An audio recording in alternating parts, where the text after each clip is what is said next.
Bonjour à tous, bienvenue dans Flight Simulator 2020. Aujourd'hui, on va parler de cartes graphiques. Alors, après avoir fait une première vidéo pour parler des nouvelles RTX série 50, eh bien, on va parler aujourd'hui des cartes graphiques un peu AMD. Alors, on va décoller et puis on va aborder un petit peu tout ce sujet parce qu'il y a des petites choses à se mettre sous la dent qui arrivent visiblement du côté de chez AMD et il faut vraiment que je vous en parle. Voilà. Donc je continue mon petit tour du monde au Nicaragua. Voilà. Très belle montagne en face.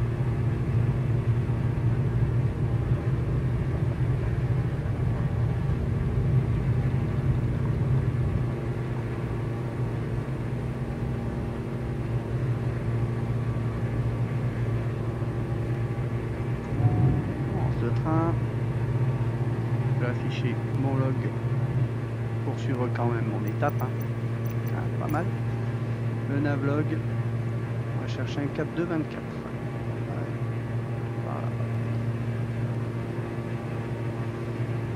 Voilà. Alors oui, je prends toujours autant de plaisir à voler sur Flight Simulator 2020 plus que 2024. Vraiment. Alors, on va parler de cartes graphiques AMD. Alors, c'est pas forcément un sujet que je maîtrise énormément parce que j'ai toujours eu que des cartes graphiques Nvidia. Et pourtant, AMD fait des cartes graphiques qui sont loin d'être dégueulasses. Faut dire ce qui est, et souvent moins cher que Nvidia. Et quand, si vous avez vu la vidéo que j'ai abordée pour parler des dernières cartes graphiques Nvidia de la série 50, ben, je ne suis pas forcément un fan pour vous encourager à aller vers ces séries-là, et entre autres le prix. Les prix ont pris une belle claque. Autant vous dire que si vous cherchez une bonne carte graphique pour de la VR, ben, c'est la 5070 Ti que je vous recommandais, pas la 5080 parce que je la trouvais trop chère. La 5090, n'en parlons même pas, elle est déjà quasiment pour certains à plus de 2500, pour ne pas dire même 3000 euros. Ouais, elle est à plus de 3000 euros la carte. Voilà. Donc c'est pas forcément un choix que je recommande et que je ne pense pas faire. Mais c'est sûr que la 5090, il y a énormément de puissance en plus. Vous avez un gap de performance qui est colossal avec les autres cartes. Mais ce qu'on pouvait craindre qui s'était déjà produit avec les 4090, c'est-à-dire des câbles d'alimentation qui prenaient feu au niveau des connectiques, et ben ça commence à arriver sur certaines 5090. Tiens, c'est étonnant, hein, l'histoire se répète. Voilà. Et en fait, même on se rend compte que la 5080, eh bien, il y a pas mal de soucis. Nvidia travaille sur des gros soucis d'écran noir qu'ils ont avec les 5080, qui sont parfois même pas reconnus malgré les pilotes. Et également, ce qui a été mis en lumière tout récemment, c'est des problèmes de chauffe au niveau des cartes 5080. Et ça, c'est vraiment propre vraiment à la façon dont elle est fabriquée. Donc, ce qui n'est pas forcément très réjouissant, j'ai envie de dire. Alors, on va se stabiliser en cap, en altitude. Voilà. Et donc, on a visiblement des 5090 qui, bah, forcément, elles font des pics. Certains ont eu des pics à 900 watts. Bah, quand vous avez un port qui est prévu pour 600 watts, bah, faut pas s'étonner que derrière ça merde. Donc attention à ça. La 5080, ça c'est vraiment des composants qui chauffent parce qu'apparemment la façon dont la pâte thermique est appliquée sur la carte au niveau de la process de fabrication, ça ne permet pas de diffuser correctement la chaleur à certains points chauds de la carte. Donc ça pose souci. Pour l'instant, les 5070 et 5070 Ti sont un peu épargnés avec tous ces trucs-là. Voilà. Néanmoins, eh bien, il y a un autre fabricant de cartes graphiques dont on parle assez peu parce qu'on regarde toujours Nvidia, mais c'est AMD. AMD sort des bonnes cartes. Ils ont sorti, alors, pas des cartes haut de gamme, c'est bien pour l'instant l'instant, Nvidia est vraiment un monopole sur ces cartes haut de gamme avec les 5090. Mais Nvidia a des cartes pas dégueulasses, hein. Ils ont sorti par exemple, je crois que c'est la RX 7900 GRE, qui est à un tarif dans les, je crois, 600 €, qui est donc abordable et qui offre des performances absolument convenables, hein. Vraiment très très bonne. C'est un bon rapport qualité-prix. Vous avez également les 7900 XT qui sont, je crois la GRE, non, elle est moins chère, elle est même pas à 600 €, je crois qu'elle est même moins chère que ça. Et la 7900 XT par contre est aux environs de 600 €. Et vous avez la 7900 XTX qui est la plus grosse carte AMD, qui est aux environs de 900 €, qui vous donne des performances assez équivalentes à de la 4080 Super. On est même un petit poil au-dessus en rasterisation, hein. Si vous enlevez des technologies comme le Frame Generation, etc., on est un petit peu devant. Donc c'est une très bonne carte qui est aux environs de 900 €. Mais pourquoi je veux parler d'AMD ici, c'est que AMD s'apprête à sortir une nouvelle carte, le 9070 XT, qui est annoncé pour le mois de mars. Et au niveau des performances, on se situerait à quelque chose aux environs de la 4080 Super. Je rappelle que la 4080 Super, eh ben, elle se négocie actuellement à plus de 1100 €. Les prix sont encore remontés. Quant à la 5080 qui est censée la remplacer, bah là on est très loin des prix MSRP qui ont été annoncés par Nvidia. On tourne à plus de 1500, pour ne pas dire 1600 € minimum pour une 5080. Bref, c'est des prix qui sont démentiels pour des cartes qui, au niveau des performances, bah, ne devraient pas dépasser les 1000 €. Soyons honnêtes, hein. Ça ne devrait pas dépasser les 1000 € et c'est la raison pour laquelle je n'avais pas acheté la 4080 Super, parce qu'elle était au-dessus des 1000 €. Et ça, pour moi, c'était trop cher. Donc, on est sur des prix aujourd'hui au niveau des cartes graphiques qui sont complètement démesurés et déconnectés de la réalité. Alors que là, avec la nouvelle, on devrait avoir des performances assez proches d'une 4080, donc également d'une 5080 aussi, hein, en rasterisation, et pourtant à un prix qui est annoncé, accrochez-vous bien, c'est pour ça que je fais cette vidéo, pour vous en parler, qui devrait être annoncé dans les environ 500 $, ce qui nous ramènerait à peu près, allez, les marges, etc., on peut s'attendre potentiellement à une carte graphique qui serait à 600 €. 600 €, une carte graphique qui aurait des capacités d'une 4080 qui est à plus de 1100 €, c'est-à-dire une carte graphique presque 2 fois moins chère. Alors vous n'aurez pas du Frame Generation x4 comme sur la 5080, hein, même si AMD travaille certainement dessus, faut pas se leurrer, donc ça va venir. Mais déjà avec un Frame Generation qui est x2, ça se fait, hein.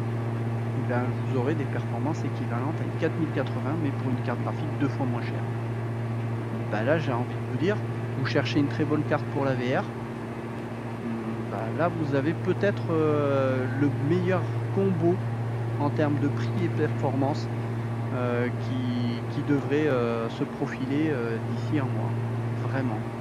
Donc je vous conseille fortement de surveiller ça, parce que si vraiment AMD commercialise cette nouvelle carte graphique aux environs de 600 € comme c'est annoncé, en espérant que les revendeurs ne se rajoutent pas des grosses marges en plus, hein. Ben là très clairement AMD risque de mettre une méga claque dans la gueule d'Nvidia.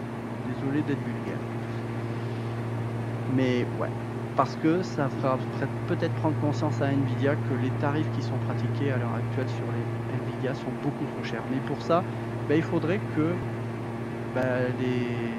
les acheteurs jouent le jeu et partent sur de la AMD plutôt que la Nvidia. Et Nvidia, ils font pas du mauvais matos. Alors ils ont toujours des cartes graphiques moins performantes que les Nvidia, mais ils sont aussi souvent moins chers. Et si là ils proposent une carte graphique qui est aussi performante qu'une 4080, mais à 600 €, bah attendez, là on tient vraiment une excellente carte graphique. à un prix qui est correct, quoi. Si on peut arriver à faire redescendre un peu les prix des cartes graphiques à quelque chose qui est cohérent, bah, c'est peut-être AMD qui tient un petit peu la solution, en espérant qu'on aura cette carte dans ces prix-là. Alors, personnellement, moi je ne compte pas la changer parce que je suis déjà avec une 4070 Ti Super et ça ne vaudrait pas le coup que je change pour l'instant. On aimerait bien qu'AMD tape sur du très haut de gamme, parce que à l'heure actuelle Nvidia est tout seul et on a des prix sur du haut de gamme dès qu'on arrive avec la 4080 ou la 5080 qui vont très très haut. On est à plus de 1000 euros et soyons honnêtes, une 4080 ou une 5080 ça n'est pas encore du haut de gamme, on est plutôt sur du milieu haut de gamme, mais on n'est pas sur du haut de gamme et on a des prix qui sont complètement délirants. 1500 euros une 5080, faut arrêter. Voilà, donc j'espère que cette carte AMD qui sortira sera vraiment intéressante, vraiment, et que surtout elle sera à ce prix-là. Et là, je vous encourage vraiment à partir là-dessus. Vous aurez vraiment une excellente carte pour un budget bien meilleur qu'une Nvidia. Alors, vous n'aurez pas les technologies Nvidia, mais vous avez des technologies AMD qui sont déjà tout à fait plus que correctes. Et pour la VR, ce qui est important, c'est que vous aurez 16 Go de RAM. C'est le minimum que je conseille pour la VR, surtout avec le Pimax Crystal Light. Donc, à surveiller cette nouvelle carte graphique d'NVIDIA qui pourrait être vraiment la carte pour la VR, que je pourrais fortement recommander peut-être à partir du mois prochain. On attend de voir un petit peu les tests quand elle sortira pour voir vraiment ce qu'elle a dans le ventre. Mais à ce prix-là, à 600 euros sur une carte graphique aux performances de la 4080 ou de la 5080, ouais, il y a quelque chose d'intéressant, vraiment quelque chose d'intéressant. Voilà, sachant qu'actuellement vous avez aussi la 7900 XTX qui est aux environs de 900 euros et qui a des performances assez proches, pour ne pas dire en brut, un petit peu meilleur que la 4080 et à un prix moins cher, ce qui est aussi un bon plan. Mais attendons de voir cette nouvelle carte d'AMD pour voir ce que ça peut donner et surtout si ça peut faire baisser les prix des cartes graphiques qui aujourd'hui sont devenus complètement déconnectés de la réalité. Voilà. Ce sera tout. N'hésitez pas à poster vos questions, vos commentaires. Je ne suis pas un spécialiste de la technologie. Je suis un petit peu l'actualité des cartes graphiques parce que j'aime bien voir un petit peu où on va. Personnellement, moi je suis déçu du virage qu'a pris Nvidia en forçant tout sur les technologies et les performances brutes. Le gap de performance, il n'y est pas sur la nouvelle génération, clairement. Or, quand on fait de la VR, on n'a pas besoin seulement des technologies, on a besoin de performances brutes. Et ça, c'est important. Quand vous jouez sur un écran, c'est pas trop grave de rajouter du frame generation, mais rajouter trop de frame generation sur de la VR, c'est pas forcément un bon plan. Il vaut mieux privilégier les performances brutes. Donc une carte graphique performante en brut. Et pour l'instant, AMD se débrouille pas si mal, même si Nvidia a quand même un petit train d'avance. Voilà, mais je suis pas du tout satisfait en fait moi finalement de ces nouvelles cartes graphiques d'Nvidia. Et j'espère que AMD proposera une concurrence qui sera plus abordable et qui surtout aura plus de succès. Parce que ce qu'il faut savoir, on rebondit un peu là-dessus avec AMD, on parle beaucoup de Intel, de AMD en ce moment sur les processeurs. Et sur les processeurs, il faut savoir qu'en 2024, AMD a mis une claque monumentale à Intel. Intel s'est pris une monumentale claque. Pourquoi? Parce qu'en fait, ils se retrouvent avec des problèmes sur leur processeur Intel. Donc, ils ont eu beaucoup moins de ventes. Et leur nouvelle génération, les Ultra, ils appellent les Ultra Core, ça n'a pas eu le succès escompté. Et on a aujourd'hui AMD qui, avec les processeurs X3D, a explosé littéralement Intel en face, à tel point que si on regarde ce qui est sorti sur les résultats de Mindfactory, qui est le plus gros vendeur de composants informatiques en Allemagne. Ils ont à peu près 90% de leur chiffre d'affaires, c'est dû aux processeurs AMD, les fameux X3D qui sont sortis. Et pourtant, ils sont à des prix qui sont complètement déconnectés de la réalité. Mais à côté de ça, Intel n'a rapporté que 7% du chiffre d'affaires de Mindfactory, visiblement, sur ce qu'on a vu passer. Ça veut dire que Intel s'est complètement cassé la gueule. Complètement. Aujourd'hui, le leader mondial en termes de processeurs, c'est AMD. Et pourtant, quand on voit les X3D qu'ils ont sortis, c'est pas des foudres de guerre, quoi. Voilà, ils n'ont pas des performances aussi bonnes que les Intel en multitâche, mais en gaming, eh ben, ils sont meilleurs que les Intel. Ben, c'est un fait. Voilà. Alors, est-ce que AMD pourrait réussir le coup qu'ils ont fait en écrasant Intel, en faisant pareil sur Nvidia? Ça, c'est pas gagné.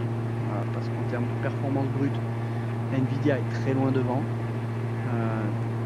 Mais peut-être que AMD a un joli coup à jouer en 2025 en venant se récupérer des parts de marché supplémentaires auprès de Nvidia et potentiellement faire détrôner progressivement Nvidia, ça j'y crois pas forcément dans l'immédiat, mais de proposer des cartes graphiques plus intéressantes, plus au prix du marché et non pas à des prix complètement démesurés comme c'est le cas actuellement des cartes Nvidia, c'est quelque chose à surveiller. Voilà, ce sera tout pour cette vidéo et je vous dis à bientôt.